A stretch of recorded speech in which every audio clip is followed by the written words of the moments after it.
Moi, je suis Eduardo Serodio, je suis ingénieur énergéticien et éco-gérant de Disuba Énergie. Bonjour. J'interviens plutôt sur la partie, au niveau bureau d'études, plutôt sur la partie calcul sur les bâtiments neufs, plutôt Euro 2020 là, depuis quelques temps. Mais donc, je suis là pour accompagner Ludovic, qui va se Oui, présenter lui aussi. oui, bonjour Ludovic Bureau. Donc, je suis ingénieur énergéticien, pareil comme Eduardo. Par contre, je suis complètement dans l'équipe de développement avec mes collègues informaticiens. Et je me suis plus particulièrement occupé de toute cette phase DPE, audit réglementaire, etc., etc. C'est moi qui me suis plus particulièrement chargé de ce que je vais vous présenter, ou de ce qu'on va vous présenter aujourd'hui. Ok, merci. Alors, donc, au programme de ce webinaire, on a 3 sujets.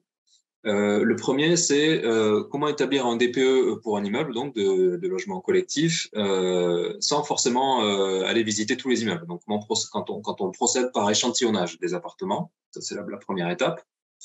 La deuxième étape, ça va être, une fois qu'on a établi ce DPE au niveau de l'immeuble, comment, à partir de ce DPE immeuble, ressortir le DPE de chacun des appartements. Donc, comment on fait un DPE appartement depuis le DPE de l'immeuble. Donc, pour les deux cas là que je viens de citer, l'exemple portera sur le DPE dans l'existant. Et puis, Ludovic vous présentera aussi le cas du DPE neuf. Donc, on a maintenant la possibilité de sortir un DPE à partir d'une étude réglementaire sur un bâtiment neuf, globalement. Et puis, on verra aussi comment sortir un DPE neuf appartement depuis le DPE global de l'immeuble collectif. Voilà, donc ça, c'est le programme. Je vous ai mis une petite diapo ici, je vais pas en dire beaucoup, mais ce sont quelques ressources. La première, c'est le site RTRE Bâtiment, qui est le site de référence là, du gouvernement par rapport à toutes les réglementations. Et il y a bien sûr des pages qui concernent le DPE logement dessus. Donc, on vous a mis les liens ici, on vous enverra la présentation à l'issue du webinaire. Vous aurez les liens ici sur lesquels vous pourrez cliquer, qui renvoient vers les pages DPE. Et puis, il y a une boîte à outils aussi sur le deuxième lien ici, la boîte à outils du DPE. Et autres ressources, voilà, en fait, on vous les a mis ici parce que tous les éléments de méthode qu'on va vous présenter là dans le webinaire, on les présente de manière assez succincte. Et voilà, vous aurez en suivant ces liens les éléments complets quoi, de méthode. Et puis, autre chose aussi, c'est que dans le webinaire aujourd'hui, donc on va se concentrer, vous voyez, sur les 3 cas que je vous ai cités à l'instant. On va pas du tout revenir sur comment est-ce que je saisis depuis le début un bâtiment pour faire un DPE dans Pléiade. Tout ça, ça a été abordé, enfin, on n'aura pas le temps de le faire là, et donc on va partir de bâtiments qui sont déjà saisis. Et donc, pour ceux qui n'auraient pas suivi, vous avez le replay d'un premier webinaire qu'on avait fait sur justement cette partie saisie DPE qui est disponible ici. Et puis, on avait fait aussi la semaine dernière un webinaire sur l'audit énergétique, qui est encore un sujet un peu connexe, proche. On pourra rajouter aussi le lien ici dans la présentation qu'on vous enverra. Voilà, donc ça, c'était pour ces quelques ressources un peu avant de commencer. Et puis, donc, voilà, le premier sujet, c'est un DPE immeuble par échantillonnage. Alors, selon la méthode, quand on cherche à faire le DPE d'un bâtiment de logement collectif, on peut collecter les données soit complètement, c'est-à-dire en visitant tous les appartements, soit la méthode donne la possibilité de le faire en visitant seulement un échantillon des appartements. Donc, il y a des règles d'échantillonnage qui sont données. On vous les a résumées ici. Il faut visiter au moins un logement par typologie, T1, T2, T3, etc. Au moins un logement qui est en contact avec chaque type de plancher bas.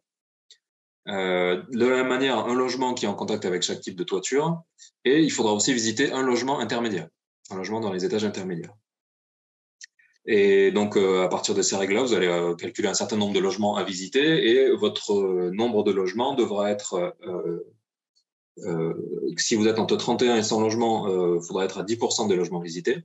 Et si vous êtes au-delà de 100 logements, il vous suffira de visiter 5% des logements de l'immeuble. Voilà, donc ça, ce sont les règles d'échantillonnage pour déterminer quels appartements on visite dans ce cas-là.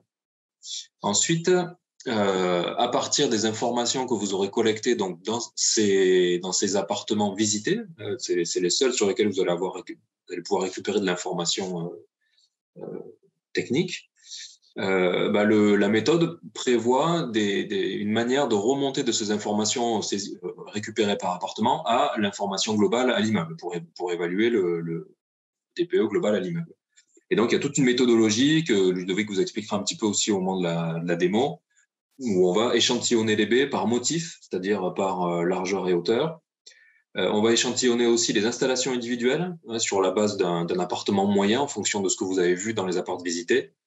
Par contre, c'est les seuls éléments qui font l'objet d'un échantillonnage. Après, pour le reste, il n'y a pas spécialement d'échantillonnage des données d'entrée, et notamment tout ce qui va concerner les parois extérieures, les murs extérieurs, les toitures, etc. On reprendra bien des informations globales au niveau de l'immeuble. On suppose que vous avez pu voir depuis l'extérieur les murs extérieurs, la toiture, vous avez visité un appartement sous la toiture, etc. Voilà, donc ça c'est quelques principes très généraux. Voilà, vous verrez encore d'autres choses dans le courant de la démonstration. Et donc, voilà, pour vous présenter un petit peu comment ça va se passer dans Pléiade. Dans Pléiade, on a l'habitude de saisir quand même globalement l'immeuble. Donc, on va le voir, hein, l'exemple avec un immeuble qui est globalement saisi. On fait un découpage grossier par appartement. Ludovic vous expliquera ça en le faisant. On va renseigner ensuite des informations par appartement, sa typologie, sa surface. Et on indique au logiciel quels sont les appartements qui ont été effectivement visités, et on va décrire les systèmes énergétiques, chauffage, ECS, clim éventuel, de ces appartements qui ont été visités. Voilà, donc là, ça, c'est la manière un peu de s'y prendre dans la saisie Pléiade. Voilà, donc vous voyez, je ne vais pas en dire plus ici, on va passer à la partie démo sur le logiciel pour que vous puissiez voir concrètement comment ça se passe. Donc, Ludovic, j'arrête mon partage, et puis je te laisse mettre le tien. Ok, c'est parti. Attendez. C'est OK pour vous, là, hein? Vous voyez mon petit bâtiment? C'est bon. OK, donc on va partir de ce bâtiment-là. C'est celui qui nous a servi pour l'évaluation du logiciel. Alors, c'est un petit appartement, pardon, c'est un petit immeuble collectif. Il y a 13 logements dedans. Donc, la saisie a été entièrement faite, hein, comme vous l'a précisé Eduardo précédemment. Que dire sur cette saisie? Il y aura quand même alors je vous montre rapidement ici au niveau du plan. Ce qui sera indispensable pour faire un DPE à l'immeuble avec l'échantillonnage et ou avec le DPE à part depuis l'immeuble, c'est à minima de découper votre projet en différents appartements. C'est-à-dire qu'ici, j'ai bien découpé les locaux non chauffés, je les ai placés dans des espaces tampons, LNC1, LNC2. Puis chaque appart, j'ai à minima découpé les apparts en différents appartements, quoi. Alors, ce qui sera important, c'est de faire ce découpage, quand bien même vous vous loupez sur l'emplacement exact de cette cloison qui sépare ces deux appartements. Typiquement, que vous dessiniez ça ou vous dessiniez ça, pour moi, c'est exactement la même chose en termes de calcul. Ça n'aura aucun impact. Ce qui est important ici, pour que les calculs se passent convenablement, c'est de bien définir que tel appartement contient ces 3 fenêtres qui ont ces tailles spécifiques et que cet appartement contient ces fenêtres. Idem pour celui-là. Ce qui sera vraiment important, c'est de bien voir que cet appartement a des parois qui donnent, alors au nord, là en l'occurrence, à l'est, à l'ouest, etc., etc. Donc le découpage est indispensable, même s'il reste un peu grossi. Donc voilà, ça c'est le premier point qui va être vraiment, vraiment important. Alors ensuite, pour faire l'échantillonnage, on va aller simplement ici dans l'arborescence DPE. Je vais cliquer au niveau de ma zone. Je suis ici sur un DPE de l'immeuble et je vais pouvoir ici enclencher l'option échantillonnage des appartements. Alors, quand je clique sur ce bouton-là, vous allez voir déjà ici, la surface habitable, elle n'est plus saisissable. En fait, le fait d'avoir enclenché l'échantillonnage ici fait que j'ai ici dans mon arborescence 13 appartements, puisque j'ai bien spécifié qu'il y avait 13 appartements ici. Donc, j'ai 13 appartements qui vont se créer dans mon arborescence. Et la surface habitable qui est décrite ici, c'est la somme des surfaces habitables de chacun de mes appartements. Alors, j'ai pré-travaillé un peu la saisie pour gagner du temps ici au niveau de la présentation, c'est-à-dire que chacun des appartements, je les ai déjà décrits préalablement. J'ai déjà dit que cet appartement, c'était un T3 et qu'il avait une surface habitable de 50 mètres carrés. Même chose sur le suivant, etc., etc. C'est pour ça qu'ici, je retrouve bien ma bonne surface globale des différents appartements. J'ai également ici un tableau de synthèse qui est éventuellement éditable. Vous pouvez faire la saisie des appartements directement dans ce tableau en spécifiant pour chaque appart son nom, ces informations ici de type plutôt administratif pour la génération des DPE, la typologie de l'appartement et sa surface, et le fait qu'il soit visité ou non visité. Pour l'instant, j'ai visité aucun appartement, j'ai spécifié qu'aucun appartement était visité. C'est d'ailleurs pour ça qu'ici en bas, j'ai un petit warning qui me dit attention, vous essayez de faire de l'échantillonnage, mais il y a des typologies d'appartements qui n'ont pas été visités. Il faudra visiter à minima un T3, un T2, etc., etc. Donc il y aura des petits contrôles ici qui vous seront spécifiés et qui vous permettront de voir si votre échantillonnage a été fait correctement. Donc, avant de dire quel appart j'ai visité, je vais zoner mes différentes pièces. Donc, il va falloir ici associer mon dessin avec les typologies d'appartements que j'ai définies ici. Donc, le T2, T03, il est ici. Le T3, C02, il est là. Le T3, C01, il est là, etc., etc. Donc, je vais faire ce zoning. Alors, je peux le faire ici hein, dans l'arborescence. Je vais le faire rapidement ici. Je peux le faire également dans le plan. Hein. Voilà, le T3 C01, T2 C03. Je vais venir ici au niveau du... Hop, le 1.1, il est là. Le 1.2, il est là. Je vais essayer de le faire rapidement. Le 1.3, il est là. J'espère que je ne me plante pas. T3 C21, T3 C22 et 4 C23. Ouais, c'est ça. Hop. T2, C3.1, et là, il y a une petite feinte, c'est celui-là qui est là. Et enfin, le T4, C4.2 et le T2, C4.1. Voilà, j'ai effectué mon zoning. Toutes les zones sont bien dans le volume chauffé, mais chaque appart est spécifique. Donc, si je reviens ici au niveau de la présentation, je retrouve bien dans chaque appartement, chaque pièce. Et je retrouve ici 3 pièces qui n'ont pas été zonées dans les appartements, c'est mes circulations communes, mais qui sont considérées comme étant dans le volume chauffé. Donc voilà, ça va être le gros du travail, en fait, il vient d'être fait, quoi. C'est aussi bien pour l'échantillonnage que pour le DPE à part depuis. Alors ensuite, il va falloir spécifier quel appartement j'ai visité. Donc j'ai visité cet appartement en rez-de-chaussée, j'ai visité également un T2 en rez-de-chaussée. J'ai visité un T4 ici en étage et j'ai été également visiter au dernier étage le T2 par exemple. Voilà, le T2 du dernier étage. Donc a priori, là, j'ai bien respecté mes critères d'échantillonnage, c'est-à-dire je visite au moins une typologie d'appartement. J'ai que des T2, T3, T4 et un au rez-de-chaussée, un en étage et un sous toiture.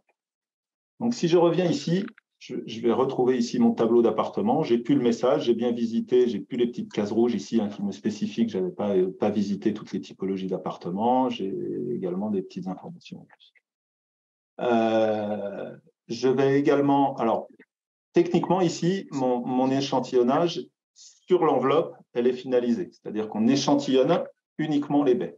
Alors, je vais passer ici dans le mode géométrie exportée au moteur pour vous montrer ce qui est fait en termes d'échantillonnage sur les baies.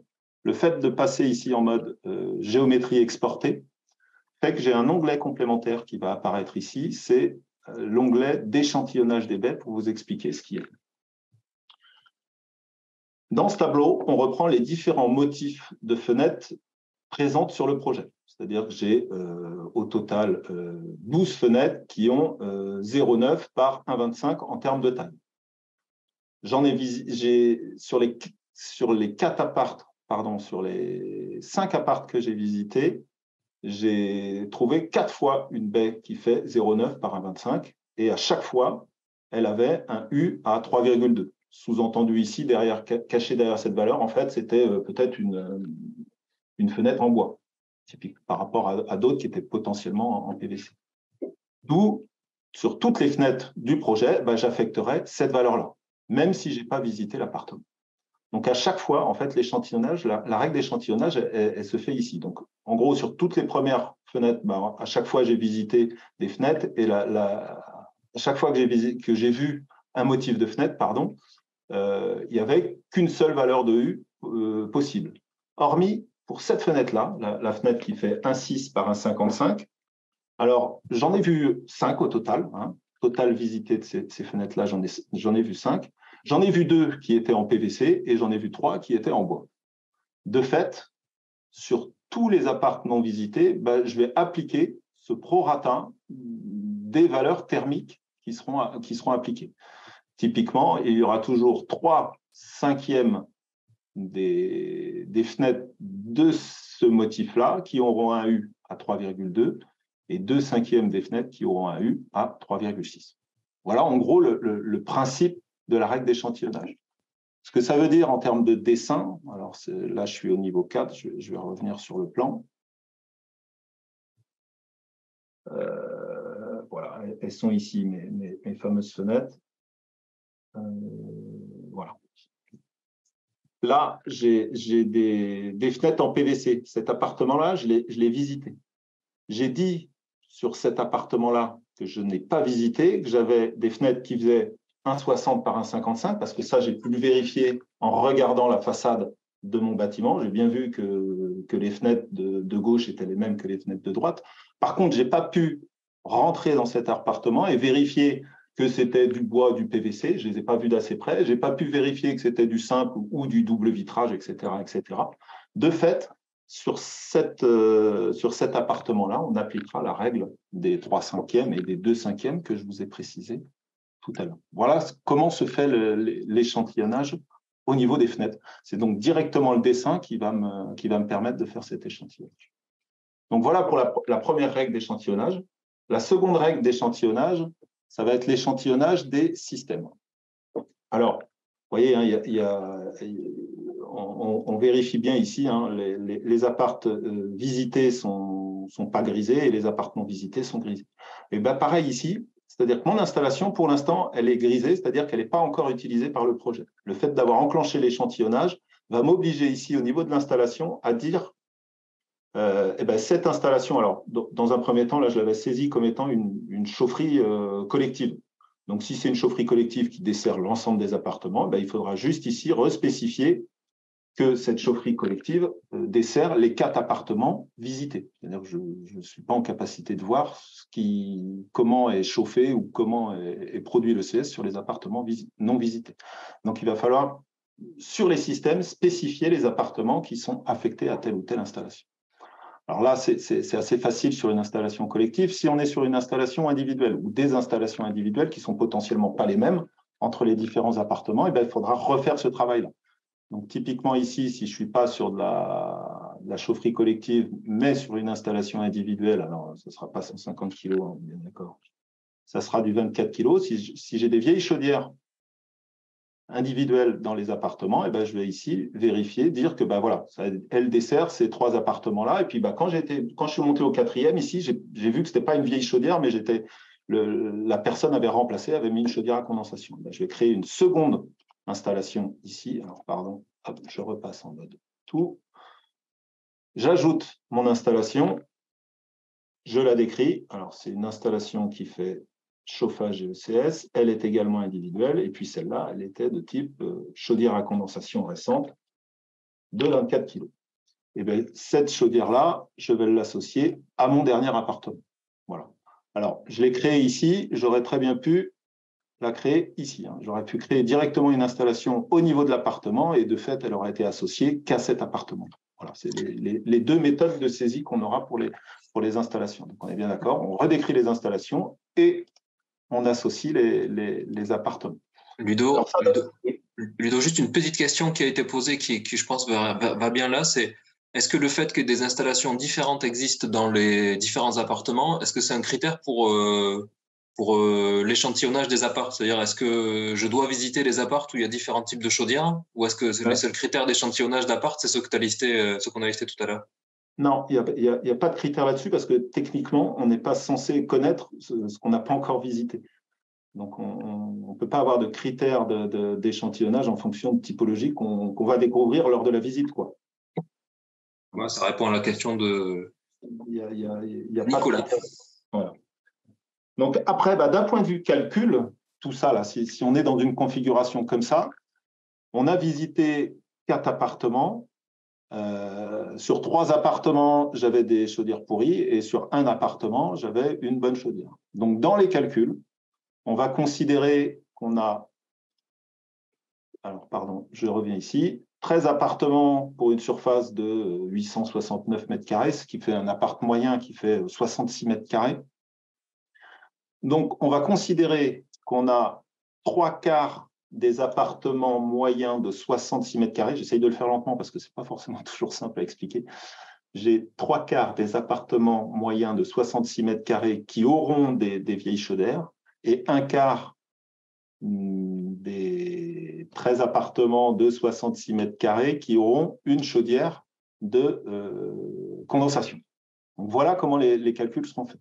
Donc, ce que ça sous-entend derrière en filigrane, c'est que quelque part, si j'ai vu un T2 qui a une chaudière, la taille de l'appartement n'a pas d'incidence à proprement parler sur l'échantillonnage. Le fait que ça soit un petit appartement qui ait une chaudière à condensation par rapport à des grands appartements qui ont des vieilles chaudières fait qu'on répartit ça au prorata, quoi. C'est un peu le jeu de la loterie, quoi. Et la taille de l'appartement visité n'a pas d'implication sur cet échantillonnage des systèmes. Donc voilà, en gros, comment est-ce qu'on fait un échantillonnage? C'est ces deux points-là. On définit les apparts, on met les pièces dans les apparts, on dit quels sont les apparts visités, on met les systèmes et on va pouvoir lancer simplement le calcul ici, hein, DPE. Je lance mon calcul. Hop. Comment est-ce que je vais l'appeler? Je vais lancer mon calcul pour obtenir mes résultats. Voilà. J'ai ma performance énergétique. Alors oui, c'est pas la bonne photo que j'ai mis. J'ai la performance énergétique de mon immeuble. Et pas de Ludo, on a en partage, enfin moi j'ai en partage seulement le modeleur en fait, j'ai pas les résultats. Je sais pas si tu as partagé toute la fenêtre ou juste l'appli peut-être. Non, il me semblait avoir partagé l'écran. Est-ce que j'arrête le partage, pardon? Ouais, tu peux le remettre peut-être. Je voyais que le modeleur. J'ai pas vu le bouton de lancement du calcul aussi. Hein. Voilà, comme ça c'est bon. Ok. Ouais. Bon, voilà. Hein, je retrouve ma lettre énergie-climat ici, là, qui reprend bien la globalité de mon immeuble. Donc voilà, on vient de faire un échantillonnage. Je pense que c'est OK pour cette partie-là, Eduardo? Oui, une dernière question peut-être sur ça. Les systèmes des appartements non visités sont directement implémentés. Pas besoin de faire de saisie complémentaire. Pardon? Les systèmes des appartements qui n'ont pas été visités, il n'y a pas de saisie complémentaire à faire du coup. Non, puisque tu ne sais pas ce qui alimente l'appartement non visité par définition, puisque tu ne l'as pas vu. Donc, c'est l'échantillonnage, c'est l'histoire des 3/4 et des 1/4 que je vous ai présenté tout à l'heure. Voilà. Je reviens sur ma saisie. Hein. Je repars d'ici. Voilà, j'ai fait mon échantillonnage. Je vais passer à la deuxième partie de la présentation, c'est comment faire un DPE appart depuis immeuble. Et bien, à partir du moment où vous avez fait toute cette saisie-là et que vous avez bien défini tous les apparts, toutes les pièces dans chacun des apparts, faire un DPE appartement depuis immeuble se fait en 3 clics. Et clairement en 3 clics. On va activer le DPE appartement depuis immeuble et on va aller ici définir la méthode de calcul du DPE appartement depuis les données de l'immeuble. Alors, je vais faire une petite pause ici. Hein, il va y avoir 3 choix à faire. Pas une petite pause, non. Je vais faire un petit point théorie. Alors, c'est pareil. Tu vas me dire si ça marche là. Oui, c'est bon. C'est bon. Donc, voilà. Comment un petit point théorie un peu lourd, mais quand même, à mon sens, important de bien comprendre. Sinon, je vous renvoie dans la méthode pour avoir un peu plus de détails. Comment est-ce qu'on fait un DPE des apparts depuis les consommations de l'immeuble? Eh bien, il va falloir trouver des clés de répartition des consommations de chauffage, de CS et de clim sur le projet. Donc, il va y avoir des choix de méthodes à faire pour le calcul de ces clés de répartition sur le chauffage, le CS et la clim. Pour les autres consos, c'est très simple, c'est des prorata au mètre carré. C'est-à-dire j'ai X mètres carrés dans l'appartement, les mètres carrés de l'appartement divisés par la somme des mètres carrés de tous les appartements, et ça me fait la clé de répartition des auxiliaires, par exemple, de ventilation, etc. etc. Alors, ce choix de la méthode de calcul, il est basé sur une notion qui est, alors pour le coup, pour l'instant floue. J'espère qu'on va avoir des éléments qui vont nous permettre de clarifier les choses. Pour l'instant, on attend encore des choses de la DHUP un peu là-dessus pour que ça soit un peu plus clair. Une notion d'homogénéité des systèmes. il faut, le choix de la méthode se fera en fonction de cette notion d'homogénéité des systèmes. La seule chose qui est précisée dans l'arrêté, c'est de dire que la puissance ne fait pas partie du critère d'homogénéité. Alors, ce que j'entends par homogénéité des systèmes, c'est typiquement, j'ai un appartement qui est chauffé au gaz et un appartement qui est chauffé à l'électricité. Clairement, on est non homogène sur le système de chauffage. Alors là, je suis déjà un peu dans mon interprétation, mais je pense que ça va aller dans ce sens. Si j'ai un appartement qui est à l'effet Joule et un appartement qui est en pompe à chaleur, j'ai la même énergie, mais pour moi, on est non homogène au niveau du système. Alors, jusqu'où est-ce qu'on pousse cette notion d'homogénéité, inhomogénéité? C'est là où c'est un peu tendancieux. Moi, j'aurais une tendance à dire que, par exemple, dans mon cas, là, typiquement, j'ai des chaudières gaz qui sont anciennes et des chaudières gaz à condensation. Est-ce que je suis homogène ou non homogène? Pour ma part, j'aurais tendance à considérer qu'on est homogène. Cependant, j'ai effectivement pas de définition claire là-dessus pour le justifier. Dans le cas présent, on considérera ça comme étant homogène. Voilà, je vais continuer sur ma présentation. Alors, la méthode de répartition des consommations de chauffage se fera en fonction de cet arbre de décision. Est-ce que je suis en chauffage collectif? Oui, non.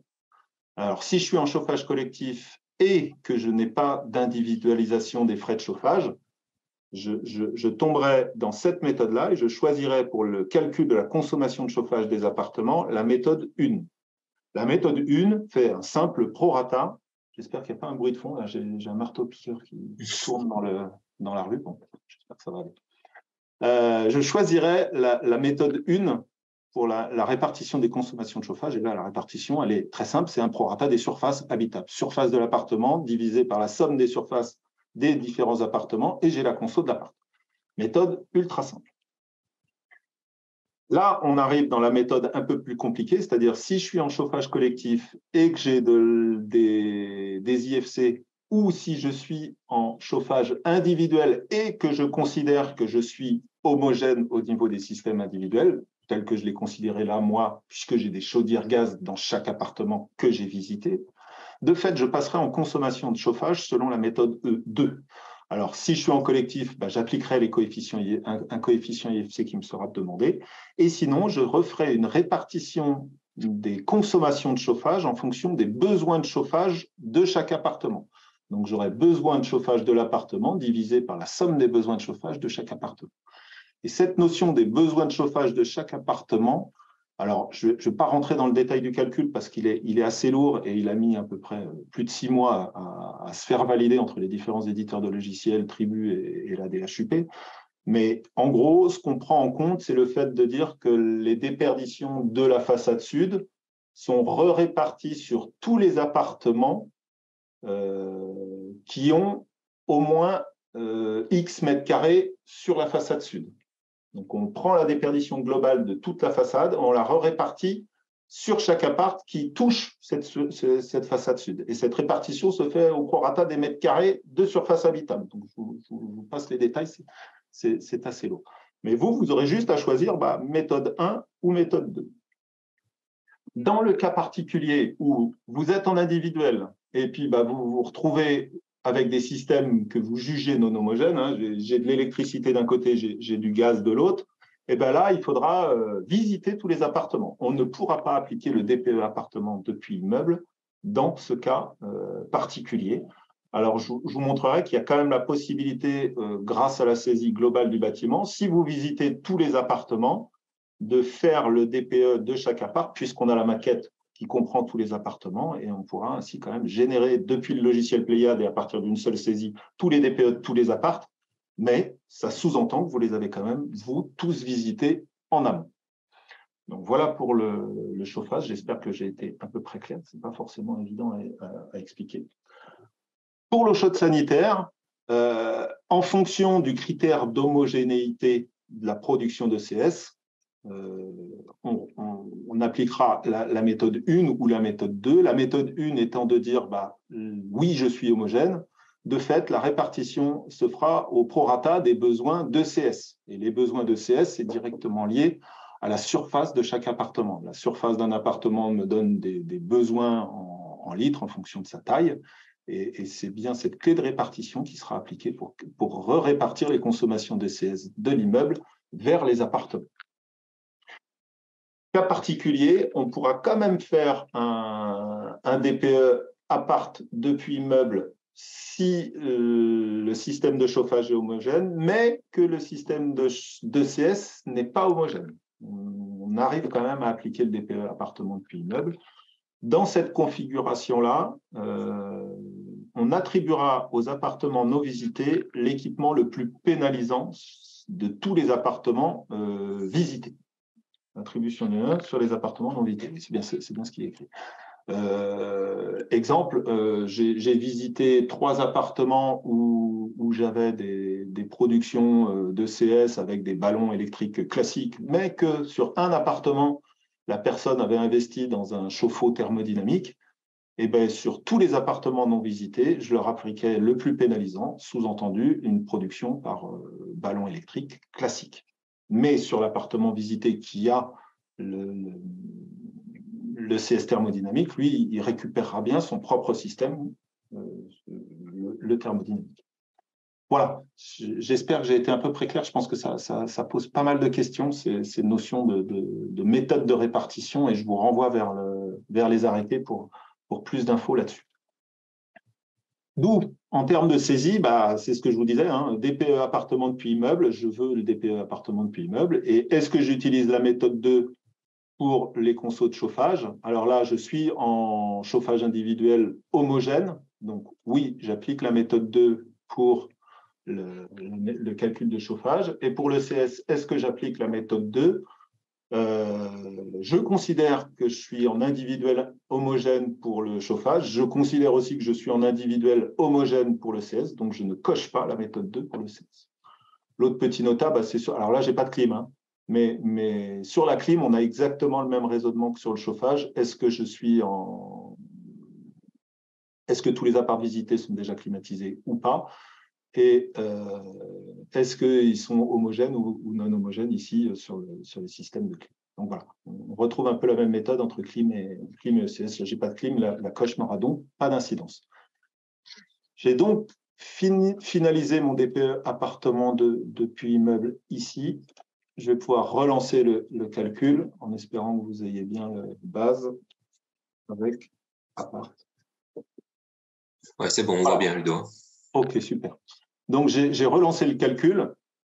Alors, les résultats au niveau de l'immeuble, ils ne bougent pas, hein, ce qui est logique. Alors, zut, je n'arrive pas à voir les résultats au niveau de l'immeuble ne bougent pas. Par contre, j'ai un onglet ici. Alors, j'espère que je suis sur le bon onglet parce que j'ai Zoom qui m'embête un peu.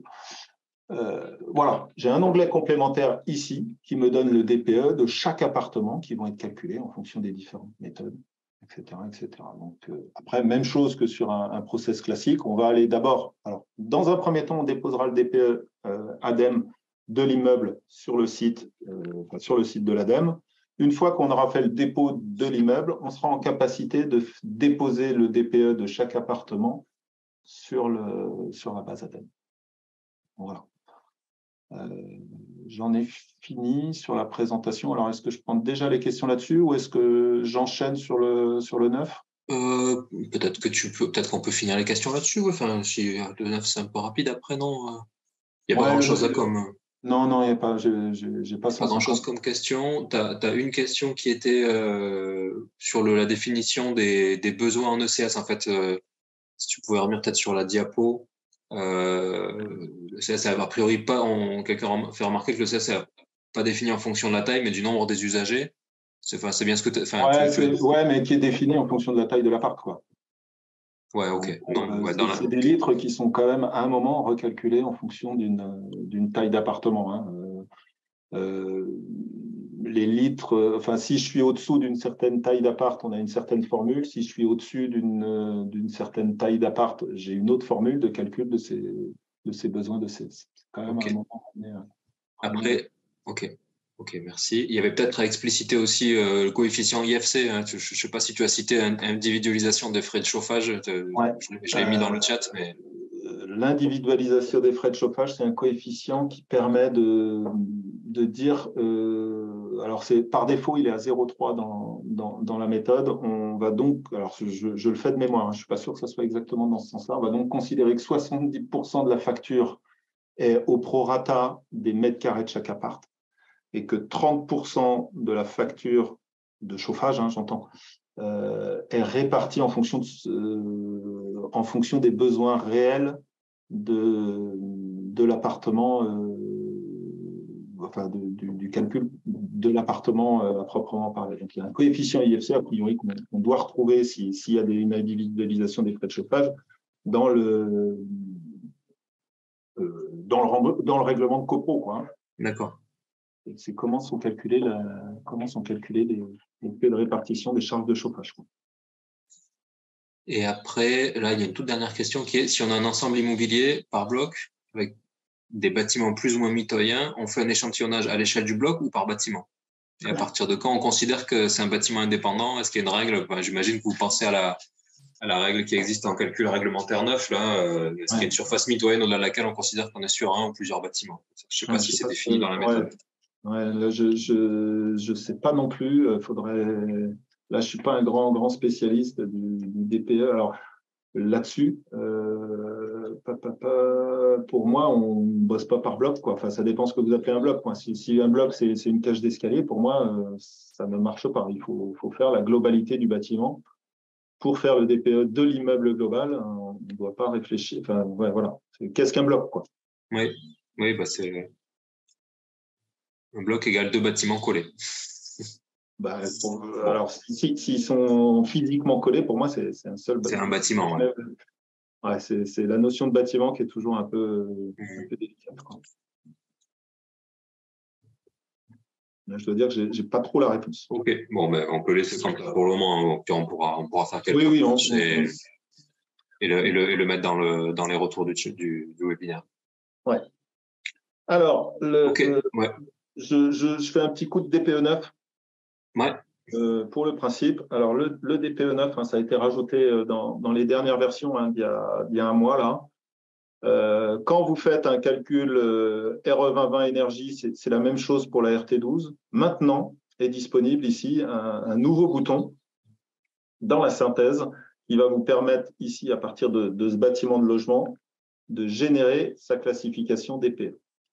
Le fait de cliquer ici sur générer la classification DPE fait que je change de module, je passe de RE à DPE et j'ai un résultat DPE de mon bâtiment en l'occurrence. Alors, c'est bien spécifié ici, attention, c'est un DPE 9 et la classification se fait automatiquement. Nota, on pourra ici importer des fiches R7, RS2E venant d'autres logiciels si vous souhaitez faire des DPE depuis une fiche qu'on vous aurait éventuellement fournie. On peut faire également éventuellement des DPE sur facture ou des DPE vierges ici pour les bâtiments tertiaires. Tertiaires existent. Alors, voilà, j'ai simplement ici coché, j'ai vérifié ma lettre énergétique. Si je veux le déposer sur l'ADEME, il faudra quand même, à minima, ici, compléter des informations complémentaires avant de faire le transfert sur le site ADEME. Alors, je vous présente comment ça fonctionne. Il faudra éventuellement ici corriger, compléter les données de l'opération en termes d'adresse, etc., si ça n'a pas bien été renseigné dans l'XML. Sur le propriétaire des communs, même chose. On retrouvera ce qu'on avait déjà vu sur les éléments justificatifs fournis en parallèle pour l'établissement du DPE, les explications, etc., etc. Donc là, on tombe sur quelque chose de très classique pour remplir le rapport DPE. Et vous retrouverez également ici des choses qui apparaîtront dans le rapport. Il faudra redécrire. On n'a pas cherché à essayer de récupérer toutes les informations de description des systèmes de la fiche. Donc, ça sera à vous de les redécrire ici pour que ça apparaisse bien dans le PDF du DPE. On essaie de récupérer des éléments de description du bâtiment en plus. Donc, voilà, il faudra bien remplir ça. Il faudra bien vérifier est-ce que je suis en chauffage individuel ou en chauffage collectif. Ça, attention, ça a une grosse incidence sur le calcul des coûts, puisque les coûts, je ne les ferai pas sur les mêmes bases de prix. hein. Soit je pars si j'ai du chauffage électrique individuel ou du chauffage électrique collectif, on n'a pas exactement les mêmes formules de calcul des coûts énergétiques. Même chose sur le CS. Et enfin, vous aurez ici une petite coche qui sera importante quand on est sur un DPE immeuble. Est-ce que je veux générer le DPE des appartements depuis le DPE des logements? Et on retrouvera, alors j'avais une slide là-dessus, je ne pense pas que je vais vous la présenter, ou de toute façon vous l'aurez avec les retours d'Eduardo. Vous pourrez choisir encore ces histoires de méthode 1, méthode 2 sur le calcul des DPE appartements puis immeubles sur les consommations de chauffage. On retrouve encore cette information ici sur le DPE 9.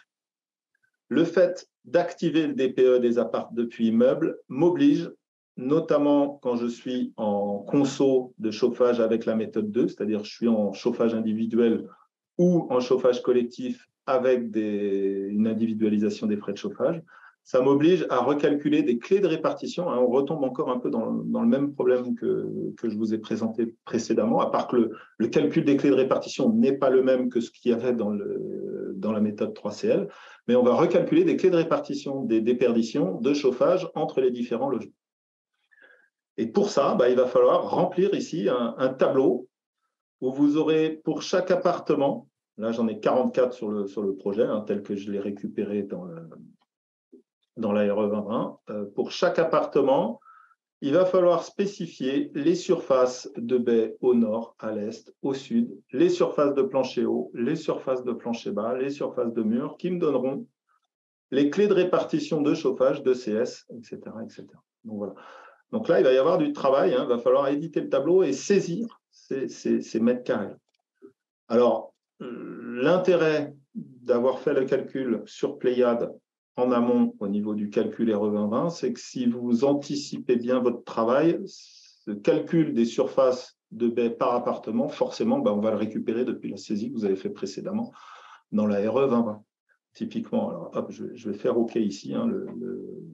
La clé de répartition, elle est bonne et je vais vous montrer pourquoi. Donc, on va le laisser un peu calculer. Voilà, et je vais retrouver, j'espère que c'est bien ici, voilà, mes logements avec mes différentes classes énergétiques et les bonnes clés de répartition sur mes 44 logements avec les classes énergie, les classes GES. Alors, pourquoi le calcul de la clé de répartition s'est fait de manière propre et homogène? C'est que, alors je ne peux pas ouvrir ici un projet directement dans le modeleur. Par contre, ce que je peux ouvrir, c'est la variante RE 2020 dont est issu ce calcul DPE. Donc, si je l'ouvre ici dans le modeleur, et si j'ai bien préparé ma saisie ici au niveau du plan, et ce que j'entends par bien préparer ma saisie, hop, je vais changer bien des pièces, c'est typiquement d'avoir défini des parties de bâtiment. Si j'ai dit que ça, c'était le logement 1 en termes de parties de bâtiment pour la RE, ça, c'était le logement 2, logement 3, logement 4, etc., etc. Et je vais me servir de cette notion de partie de bâtiment pour recalculer les surfaces de baies au sud, les surfaces de baies à l'ouest, etc., etc. Donc, pensez bien, si vous devez faire des DPE appartements depuis immeuble en amont et que vous travaillez tout sur Pléiade, pensez bien à faire ce zonage des parties de bâtiment et comme ça, votre calcul DPE par appart sera fait en 2 coups de cuillère à peau. Voilà. Ouais, les parties de bâtiment, ça sert à plein d'autres choses. Pour ceux qui font du calcul réglementaire, ça sert aussi à saisir facilement les ventilations, à saisir facilement les locaux de sommeil. Enfin, il y a plein de bonnes raisons de faire ce détail des parties de bâtiment. On le répète assez souvent. Ouais, voilà, ça je sais sert pas, aussi au dimensionnement de chauffage. Dimensionnement de chauffage. Enfin, il y a plein de facilités qui sont. On a l'impression de perdre un peu de temps au début en faisant ces parties de bâtiment parce que c'est pas directement utile au calcul réglementaire. Mais en vrai, ça a plein d'utilités en cours de route. Voilà, on aime bien le ressouligner parce que je sais que c'est pas une pratique qui est présente chez tous les bureaux d'études. Ouais. Et encore une fois, c'est encore une des forces en fait du logiciel, c'est que on a l'impression de passer un peu de temps au début à faire une saisie graphique, mais en fait, l'intérêt c'est qu'on tire après le plus de parties possible, enfin le plus d'informations possible de cette saisie graphique pour automatiser tout un tas de calculs après derrière. Et là, ce que vient de montrer Ludovic sur le calcul des DPE par appartement, on a encore une illustration. C'est vraiment cette possibilité de sortir en 2 clics les DPE par appartement à partir du DPE le global. Moi, j'ai à peu près fait le tour. Oui, juste la slide que je ne vous avais pas montrée, bon, elle vous sera envoyée. Hein. Si, c'est bon, tu l'as? Oui. C'est la méthode de répartition des consommations de chauffage dans le neuf, hein, où il faudra se reposer ces questions-là. Hein. Est-ce que je suis en collectif? Oui, non. Est-ce que je suis individualisé? Et le choix de la méthode 1 et méthode 2. Voilà. On retombe un peu sur le même slide que le précédent. Voilà, c'était juste pour préciser. Il est à la fin de la présentation qu'on vous enverra tout à l'heure. Voilà. Ok, ben voilà, je ne sais pas si vous avez d'autres questions, sinon voilà, vous pouvez les poser. À ce stade-là, même, vous pouvez même allumer votre micro si vous voulez. Sinon, je peux refaire un petit tour des questions qui ont déjà été posées aussi pour en faire bénéficier tout le monde. Que tout le monde en bénéficie. Il n'y a pas eu tant de questions que ça. Ça doit être assez clair. Ouais, c'est pourtant pas si simple que ça à expliquer, je ne vous cache pas. Alors, la production photovoltaïque est-elle répartie au DPE des appartements? Bonne question. Je vais regarder, je ne m'en rappelle plus. Je ne sais même pas si la question elle a été posée. J'ai envie de dire non. J'ai envie de dire non. Normalement, dis-moi si je me trompe, mais les résultats qu'on a en Euro 2020, que ce soit CEP ou CEPNR, sont des énergies importées. Donc, déduction faite de la production photovoltaïque qui a été autoconsommée. Ouais. Et je ne sais pas comment est fait le calcul, mais si on part des CEP, CEPNR par poste pour établir l'étiquette, ça veut dire que la production autoconsommée, elle est prise en compte, non? Ah oui, tu as raison. Bien vu. Bien vu. Ouais, voilà. Exactement. On est sur le même principe. On déduit l'autoconso. De fait, elle est valorisée. Pour faire l'étiquette, tu pars des consommations énergie finale par poste, je suppose, qui sont dans la fiche. Oui, je pars des résultats du moteur. Hein. Les résultats du moteur, c'est des énergies importées, de toute façon, par poste en finale. Donc, le PV est valorisé. Valorisé seulement dans sa partie autoconsommée. Alors ça c'était pour... Bon, ce qu'on vient de dire, ça marche pour le DPE. C'est pareil pour le DPE. Alors, ce qu'on vient de dire, ça marche pour la RE 2020, mais c'est une bonne question hein, pour la RT 2012. Si, ça marche aussi pour le DPE, pour le 3CL. Et en RT 2012, du coup. Et si on part d'un calcul RT 2012 RT 2012, en gros, c'est la même chose puisqu'on part des résultats depuis le moteur 7.5. Et dans le moteur 7.5, je récupère les énergies importées qui ont été mis en place au même moment où a été mis en place le label E+C-. Donc, c'est la même chose. Et donc, tu sais faire un DPE qu'à partir d'un calcul RT 2012 basé sur au moins ce moteur-là. Exactement. Il est possible que les confrères le fassent sur des moteurs inférieurs. Moi, j'ai fait le choix de ne pas le faire et d'imposer un moteur 7.5 ou 8, je ne sais plus lequel, sur lequel j'avais les énergies importées. Ok. Alors après, il y a une autre question que tu as peut-être vue là. Une fois saisi sur un logiciel, on peut importer sans ressaisir de nouveau. Alors ça, il faudrait, je ne sais pas si tu arrives à comprendre, moi j'aurais peut-être besoin que ce soit reformulé. Cette question, je ne comprends pas trop du coup la question. Une fois saisi un logiciel, on peut importer sans ressaisir de nouveau.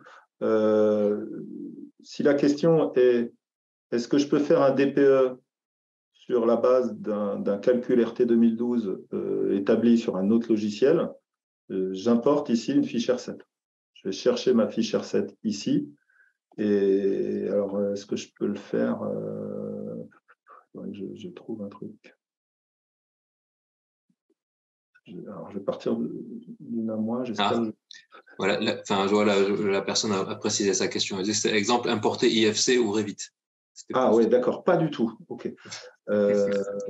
J'étais sur une fiche. Bon, je peux importer une fiche si je veux. Projet libre. Tu peux finir cet exemple-là, il est intéressant aussi. Finir ça, quoi. Bon, voilà, là, j'ai importé une fiche R7 que j'aurais pu récupérer de ClimaWin ou de Pernod. Et voilà, j'ai généré un DPE 9. Après, je ne pourrais pas l'ouvrir dans Pléiade. J'ai juste ici la saisie des données complémentaires à faire pour faire mon DPE appartement. Et si je le fais là, si j'ai mon DPE des appartements, là, voilà, c'est le travail qui restera à faire. Je n'ai pas le détail des baies par appartement et par orientation. Enfin, ça ne répond pas du tout à la question. Mais c'est intéressant quand même. C'est intéressant quand même, ok. Une fois saisi sur un logiciel, peut-on importer oui, on peut importer des IFC ou des fichiers, alors pas directement un fichier Revit, mais on a un plugin depuis Revit qui va vous permettre d'importer une maquette qui a été réalisée sous Revit. Alors là, éventuellement, on vous renverra le lien. On a déjà fait un webinaire là-dessus sur des imports de maquettes dans le modeler. Les imports de maquettes dans le modeler, ils sont ici. J'importe un fichier Revit, un fichier GBXML ou un fichier IFC. Ça va me permettre de tracer le bâtiment, de récupérer des métrés, et ensuite, il y aura toute la mise en données spécifique au calcul des PE.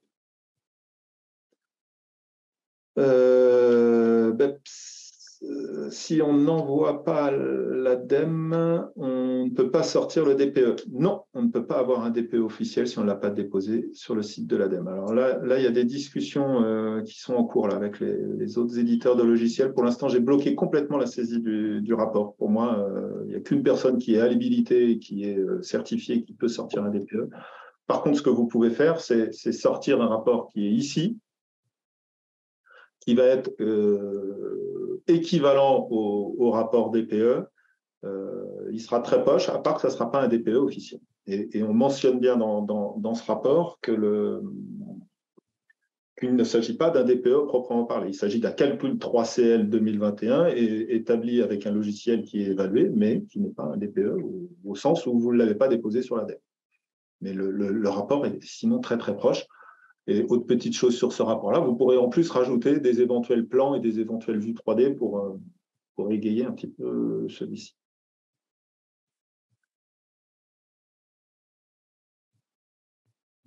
Alors, pour le DPE 9 par appartement, comment fonctionne Pléiade pour savoir quel appartement on utilise, quel moyen de chauffage?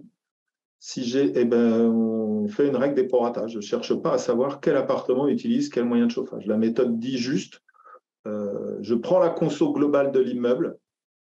Enfin, pas, alors attention, quand je dis de l'immeuble, ce n'est pas tout à fait vrai, parce que si j'ai un immeuble qui fait du logement plus du commercial ou du tertiaire au rez-de-chaussée, si j'ai des bureaux au rez-de-chaussée et des logements sur les étages, je ne vais récupérer que les consos des zones de logement. Je repars bien des consos des logements. Et ça me donne le DPE de l'immeuble logement.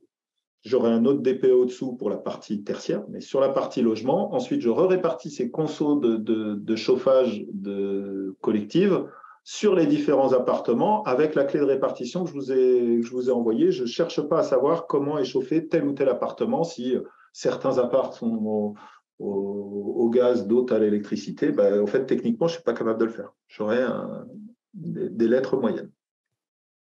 La méthode est comme ça. AutoCAD aussi. Alors là, pour le coup, AutoCAD, c'est encore autre chose. Alors, je ne vais pas en avoir de fichier AutoCAD. En fait, AutoCAD, on ne récupère pas de l'AutoCAD. Là, on est vraiment sur une saisie de base, c'est-à-dire qu'on part d'un fichier vierge.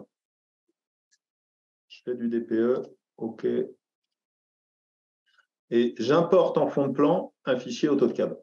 Je vais chercher mon... Alors, j'en ai pas un fichier AutoCAD ici, mais j'importe en fond de plan un fichier AutoCAD et je redessine sur le fond de plan AutoCAD avec les points d'accroche du DWG. Je sais pas si là, pour le coup, c'est vraiment la saisie de base. Je vous invite aussi, pareil, à aller voir des webinaires sur comment est-ce qu'on saisit un projet dans Pléiade. C'est assez simple et on prend vite le coup. On redessine sur le fond de plan AutoCAD.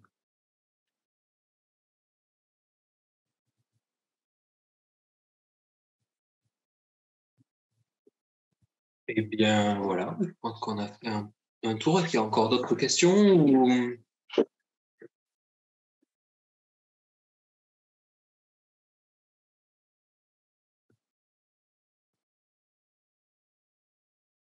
Dans le cas d'une production, tu la vois? Une production chaleur mixte. Peut-on utiliser la méthode 3CE du DP9 dans le 9? Ouais, dans le 9, je suppose, ouais.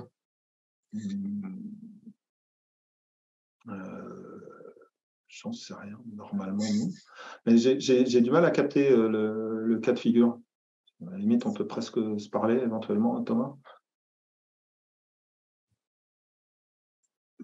Je sais pas si tu as un Oui, oui, bonjour. Thierry du bureau d'études Canopé. Je suis avec Thomas du bureau d'études Canopé. En fait, ce serait le cas comme on évoquait, là, le cas dans des immeubles neufs où on a des productions de chaleur mixtes. Alors, ça peut être. Qu'est-ce que tu appelles mixte? C'est-à-dire que c'est de l'individuel, c'est du collectif? Oui, c'est une production individuelle, mais on a un mix de, par exemple, chaudière gaz individuelle et pompe à chaleur individuelle. Tu as des apparts en gaz et des apparts en élec. Ouais, ce qui est souvent le cas actuellement là, sur des projets là. Et du coup, quid des DPE par appartement où en fait on se retrouve avec un mix de tout ça. Et ce qui est pas tout à fait, enfin, qui sont pas très pertinents, on va se retrouver avec des logements gaz qui vont être meilleurs parce qu'il y a des pompes à chaleur, et à l'inverse, les logements en pompe à chaleur vont être défavorisés parce qu'il y a des chaudières gaz. Ben là, clairement, je n'ai pas la réponse, mais effectivement, on tombe encore dans un trou de la méthode, quoi, quelque part, hein, parce que là, c'est clairement défini dans la méthode, on ne sait pas affecter les apparts. Les résultats, et la méthode RTRE ne permet pas de redétailler tout ça, quoi. Clairement, c'est un vide, hein. C'est un vide dans la méthode et dans les arrêtés. Et si on utilise la 3CL, du coup, qui paraît beaucoup plus pertinente, qui paraît plus fin, quoi, on va pouvoir gérer à l'appartement quel mode de chauffage. Est-ce que ça paraît... Je ne sais pas si on a le droit de faire C'est une bonne question. Et là, je dois dire que je suis un peu sec. Est-ce qu'on peut faire du DPE 3CL dans du neuf? Ouais. J'aurais presque envie de dire oui. Après, à la limite, le truc étant de dire, si tu fais du 3CL comme ça, il faut bien que tu dises que tout est eu. C'est là, quand tu décris tes parois, bah, tu dis tout est eu sont en mode justifié quelque part. Ouais. Ça mériterait d'être posé, à la DHUP. Ouais, peut-être. Je vais la poser sur RP là. Parce que sinon, en fait, si on fait la méthode DPE 9, dans 10 ans, quelqu'un qui va faire des travaux dans son appartement, en fait, il va se retrouver avec un DPE qui va être moins bon parce qu'en fait, la méthode initiale n'était pas la bonne. Ouais. Dans 5 ans, il va faire comprendre, il va avoir des consos de gaz, alors qu'il est en tout élec, quoi. Ouais. Et donc, là, ça risque de tiquer un peu, quoi. Il fait des travaux dans 5 ans, boum, il passe en méthode 3CL, du coup, puisque ce sera en rénovation. Et hop. Techniquement, on est. Alors, je sais qu'il y a même des gens qui faisaient du neuf avec la RT 2005. Hein. C'est-à-dire qu'à partir du moment où j'ai le fichier source, je suis en capacité d'utiliser. Tu vois, si j'ai un bâtiment de plus de 10 ans qui a été fait en RT 2012, techniquement, je dois être en capacité toujours de faire un DPE 19 sur la base du. Ah oui, mais c'est plus, imagine, il veut valoriser, il a fait quelques petits travaux chez lui, il veut valoriser dans son DPE. Hop, là, il ne peut plus utiliser le cadre de tout l'immeuble. Il refait à son appartement. Ouais. Du coup, là, après, il se retrouve. Il peut y avoir des petites bascules qui se font. Ouais. Bon, désolé, pas de. Ok, ça marche. Merci de la réponse.